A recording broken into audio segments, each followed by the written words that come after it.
"If I sing well, will you give me a meal?" asked the 9-year-old girl, holding tightly to a broken guitar as she stared at the producer of the show, Stars of America. Backstage at the largest television studio in Los Angeles, the man in the expensive suit let out a cruel laugh that echoed down the hallway. "Girl, do you really think you're here to win anything? You're here to make the audience laugh." Kaisha Williams adjusted the loose strings of the instrument she had found in the trash 3 weeks ago and took a deep breath. At 9 years old, she already knew when someone was completely underestimating her, and this time, unlike all the other times, she had bowed her head. Something inside her whispered that this would be the last time she would allow herself to be treated like trash. "I understand perfectly, sir," she replied with a calmness that made the producer frown, uncomfortable with the unexpected maturity of this dirty, barefoot child. 2 hours earlier, Kaisha was sleeping under an awning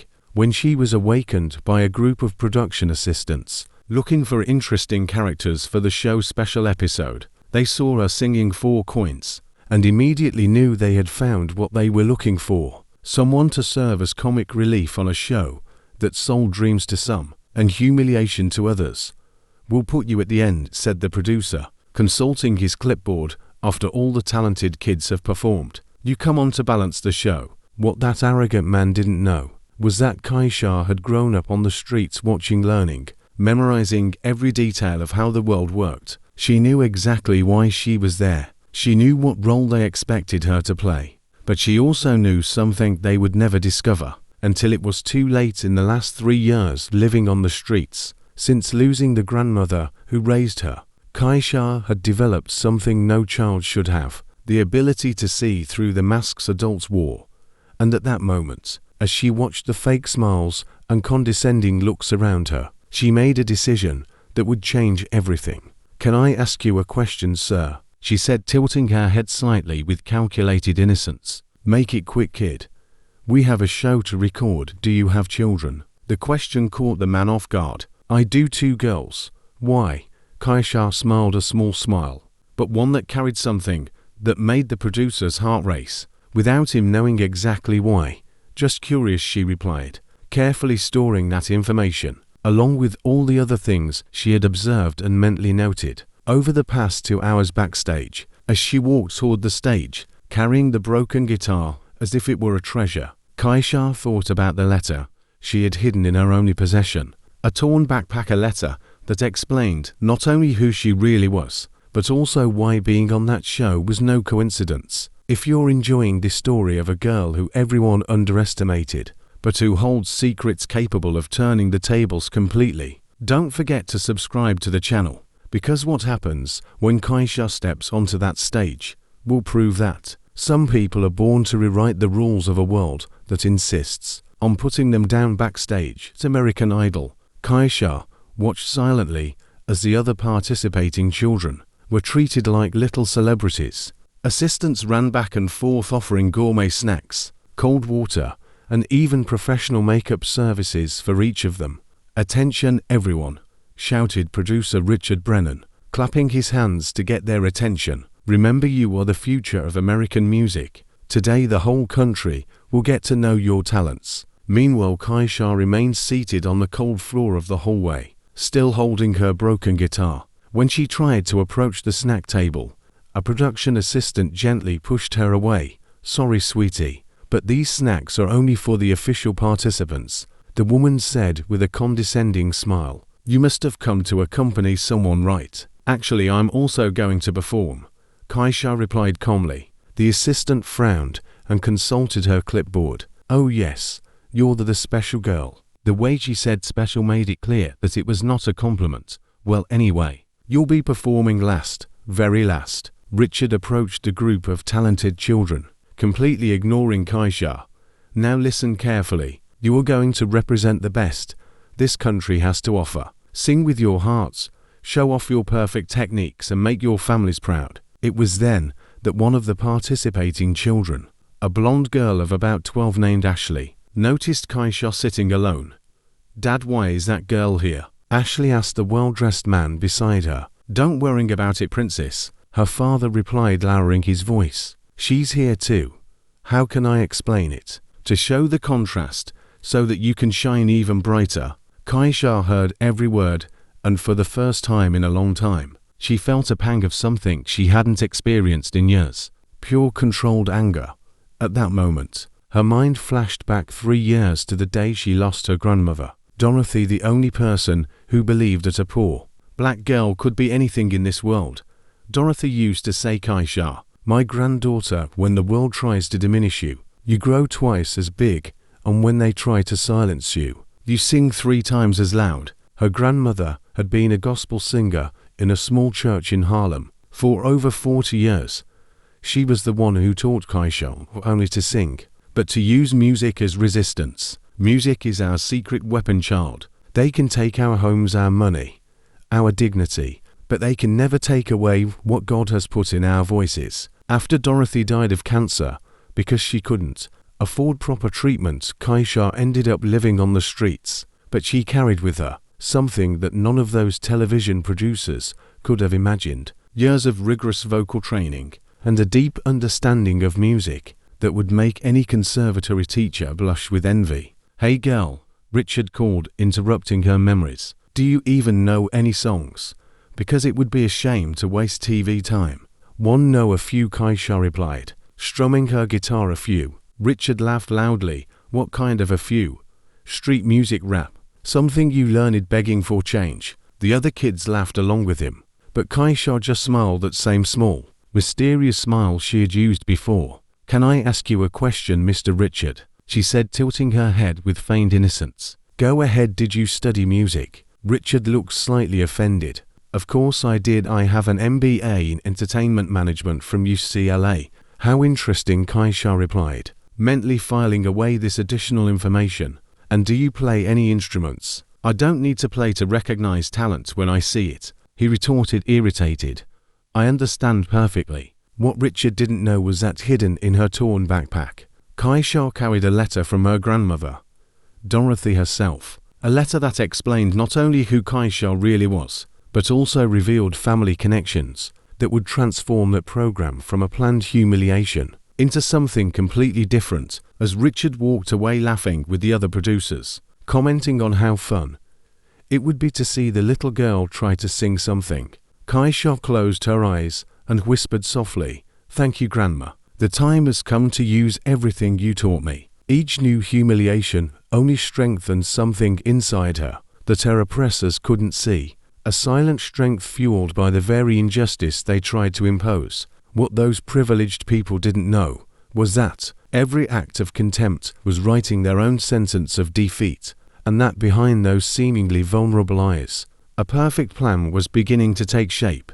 While Richard and the other producers enjoyed planning her public humiliation, Kaisha calmly walked to a quiet corner backstage. She opened her torn backpack and carefully removed a yellowed envelope. It was the letter her grandmother Dorothy had left her with specific instructions. "Only open when you are ready to use everything I taught you." My granddaughter, 3 years living on the streets, had been enough for Kaisha to understand that she was ready. The letter revealed something that would make anyone in that studio swallow every word of contempt. Dorothy Williams had not been just an ordinary gospel singer. She had been one of the first black women to graduate in music composition from the Juilliard School in the 1960s, when this was practically impossible. More importantly, she had been the personal mentor of James Mitchell, the current CEO of the television network that produced American Idol. "James has always been like a son to me," Dorothy wrote in the letter. "If you ever need help, go to him.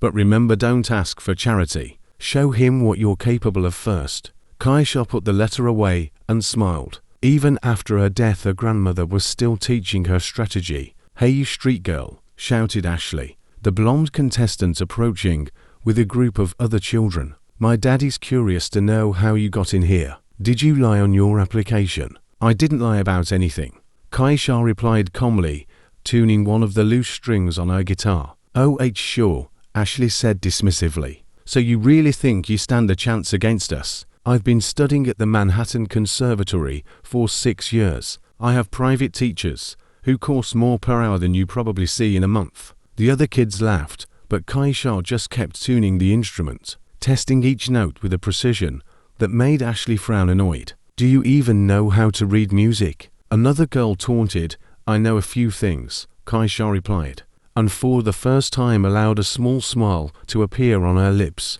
What these privileged children didn't know was that, in addition to her rigorous training with Dorothy, Kaisha had spent the last 3 years practicing in places they could never imagine: subway stations with perfect acoustics, where she learned to master her own voice without a microphone; urban tunnels, where she discovered how to make a broken guitar sound like a Stradivarius; noisy street corners where she developed the ability to maintain rhythm and pitch, even under extreme pressure. Every cold night, every hungry day, every look of contempt on the streets had been without her knowing it, training for this moment.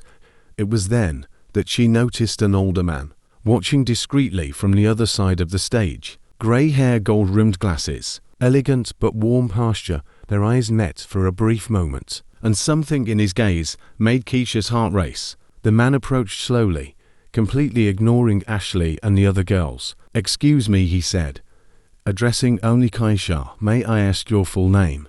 "Kaisha Dorothy Williams," she replied, deliberately emphasizing her middle name. The man stood motionless for a few seconds, his eyes filled with tears, which he tried to hide by adjusting his glasses. "Dorothy Williams was my grandmother." James Mitchell, the network's executive director, felt as if he had been punched in the stomach. Dorothy had died 3 years ago, and he hadn't even known she had family. The woman who had changed his life, who had taught him that music had no color or social class, who had guided him through difficult times when he was just a young black man trying to survive in the entertainment industry. "Where have you been all these years?" he asked, his voice breaking. "On the streets ever since she died." James closed his eyes, feeling the weight of guilt. If he had known, if he had looked for her. "Do you sing like her?" he asked. "She taught me everything I know." "And you came here too?"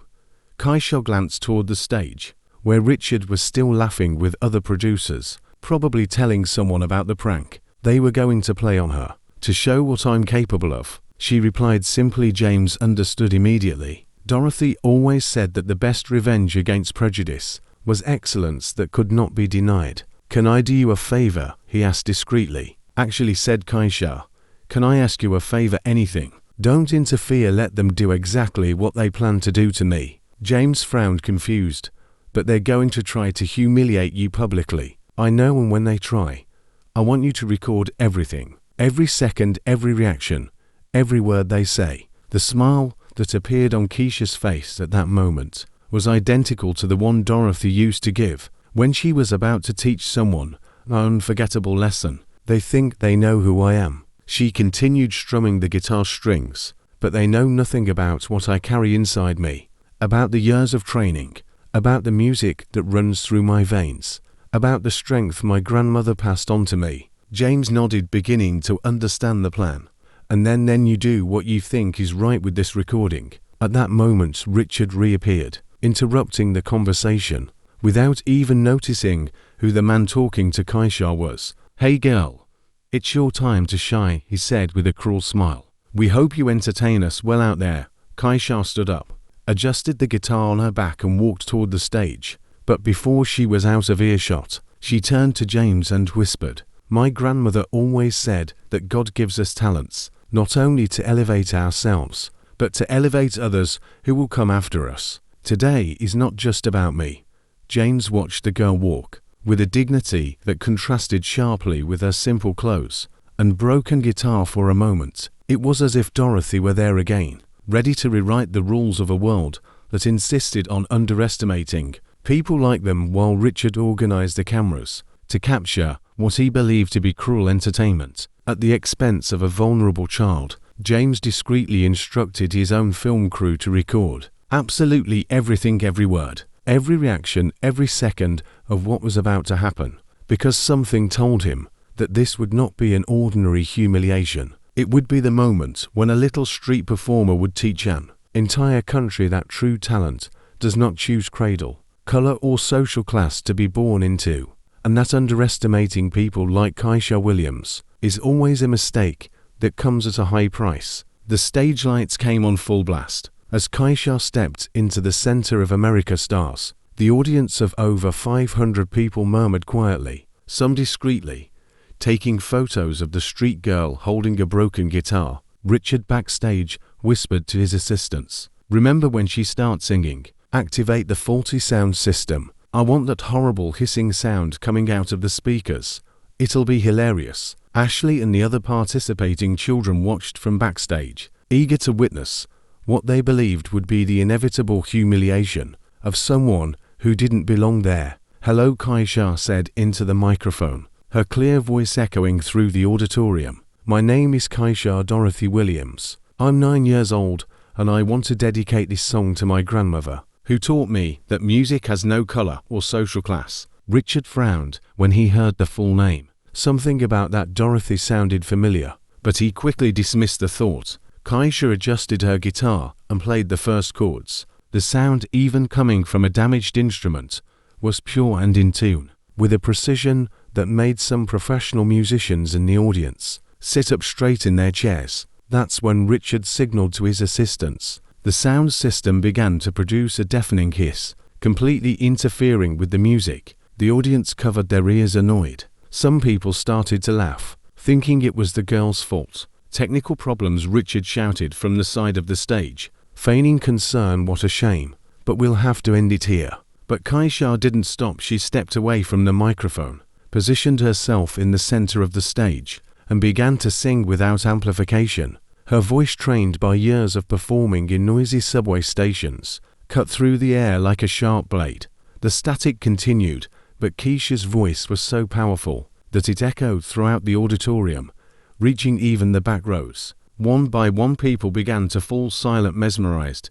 She sang Amazing Grace, in a version that blended traditional gospel with classical techniques that only someone trained by a master would recognize. Every note was perfect, every phrase charged with an emotion that brought tears to the eyes of the audience. Richard, desperate, shouted to his assistants, "Turn everything off, cut the broadcast." But it was too late. James Mitchell had already instructed his team to keep the cameras rolling, broadcasting everything live to millions of American homes. When Kaisha finished, there was 3 long seconds of silence before the audience erupted in deafening applause. The audience rose to their feet, shouting, crying, cheering. Even Ashley and the other children backstage were speechless. That's when James Mitchell took the stage. "Ladies and gentlemen," he said, taking the microphone, "my name is James Mitchell, executive director of this television network, and I need to tell you who this extraordinary girl really is." Richard turned completely pale.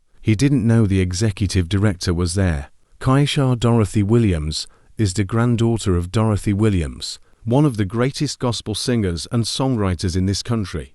A woman who graduated from Juilliard in the 1960s, when that was almost impossible for a black woman.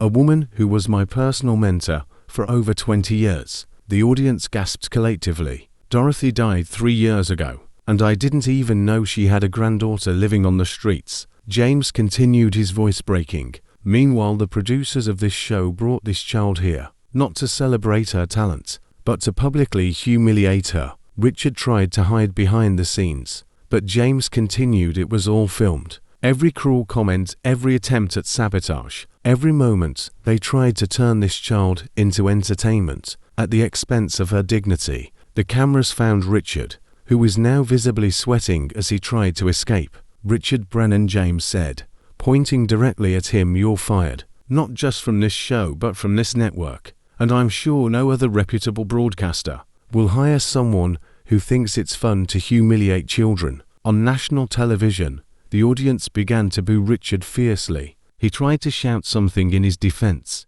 but his voice was completely drowned out by the cries of outrage. "As for you," James turned to Ashley and the other children backstage, "I hope you've learned a valuable lesson about judging people by their appearance."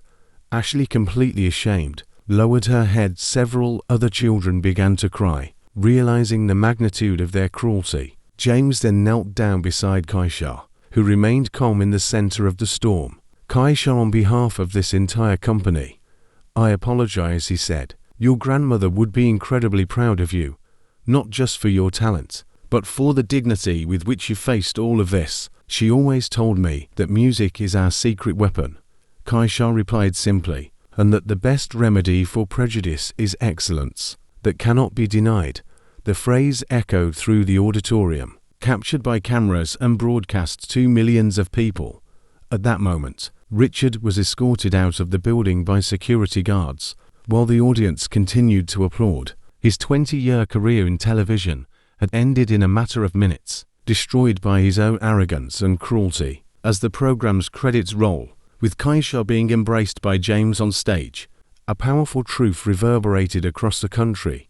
Underestimating someone based on their background is always a costly mistake, and that true talent does not choose the cradle in which it is born. It just waits for the right opportunity to shine and rewrite all the rules of a world that insists on putting people in boxes too small to contain their greatness. The days following the broadcast of American Idol became a whirlwind that no one could have predicted. The video of Kaisha singing Amazing Grace while facing technical sabotage went viral in less than 24 hours, reaching over 50 million views and becoming the most shared television moment of the year. James Mitchell kept his word in an even more impactful way than he had promised. The next morning he called a national press conference where he showed all the behind-the-scenes footage, every cruel comment from Richard, every mean laugh from the other children, every moment they tried to turn Kaisha into entertainment at the expense of her dignity. This television network failed an exceptional child, James said in front of dozens of cameras, and we will not allow this to happen again. The public reaction was overwhelming. Richard Brennan not only lost his job, his entire career collapsed in a matter of hours. No broadcaster production company or entertainment company across the country wanted to associate its name with a man who had tried to humiliate an orphan child on national television. His social media accounts were flooded with over 2 million messages of condemnation, forcing him to leave Los Angeles and move to a small town where no one knew him. Ashley and the other participating children faced their own consequences. Ashley's parents, mortified by the national exposure of their daughter's cruel behavior, immediately withdrew her from the Manhattan Conservatory and enrolled her in a regular public school where she had to learn to get along with children from all social backgrounds. We want her daughter to learn the value of humility, Ashley's father said in a later interview, clearly trying to salvage the family's reputation. But the most extraordinary thing was what happened to Kaisha herself. James Mitchell didn't just apologize. He turned the whole situation into an opportunity for real change. He immediately created the Dorothy Williams program, named after Keisha's grandmother, offering full music scholarships to talented children from underprivileged communities. Kaisha became the program's first beneficiary, receiving not only a full scholarship to study at the prestigious Los Angeles Music Academy, but also a home. James and his wife Margaret, who had never been able to have children, formally asked to adopt her. Dorothy always said that music connects us as a family, James explained on the day of the official adoption. Kaisha is not just a talented child we are helping. She has brought back something we lost when Dorothy left us.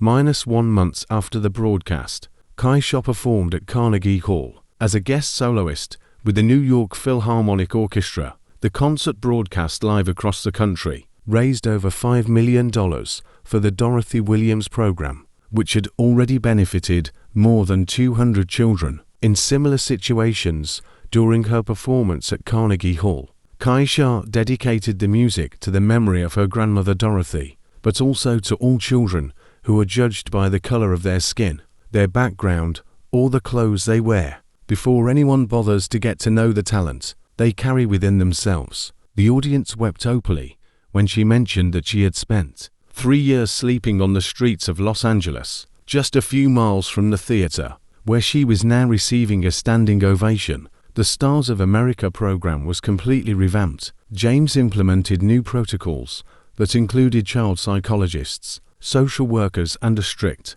zero-tolerance policy against any form of discrimination or humiliation of participants. Talent does not choose its birthplace, color, or social class became the show's new slogan, emblazoned in gold letters on the stage, where Kaisha had been humiliated and then triumphed. Richard, for his part, tried several times to rehabilitate himself, publicly giving interviews in which he claimed to have learned from his mistakes, but each attempt only reignited public outrage. He ended up working as a used car salesman in a small town, bitterly discovering that a lost reputation is one of the hardest things to recover.